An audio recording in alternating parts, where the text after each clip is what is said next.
ఉద్యోగుల పీఆర్సీ సమస్యను సీఎం దృష్టికి తీసుకెళ్తామని త్వరలోనే శుభవార్త వింటారని మంత్రి గొట్టిపాటి రవికుమార్ అన్నారు. విజయవాడలోని ఓ కన్వెన్షన్ సెంటర్లో నిర్వహించిన కార్యక్రమంలో ఏపీ విద్యుత్ బోర్డు ఇంజనీర్స్ అసోసియేషన్ డైరీని గొట్టిపాటి ఆవిష్కరించారు.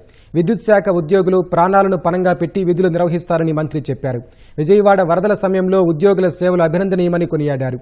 ఉద్యోగుల సమస్యల పరిష్కారానికి తన కార్యాలయ తలుపులు ఎప్పుడూ తెరిచే ఉంటాయని చెప్పారు.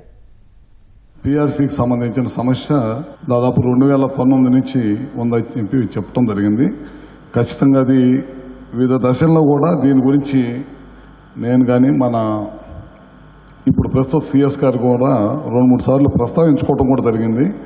ఉద్యోగస్తులకు ఈ సమస్య ఒకటి ఉందని చెప్పి పలు సందర్భాల్లో అది ఖచ్చితంగా తొందరలోనే ముఖ్యమంత్రి గారి దృష్టికి తీసుకెళ్ళి తప్పకుండా ఏ విషయం కోసం మీరు ఎదురు చూస్తున్నారో దానికి ముఖ్యమంత్రి గారి నోటి నుంచి మంచి వార్త వచ్చిందని చెప్పి కూడా మీ అందరికీ సభాముఖంగా తెలియజేస్తున్నాను.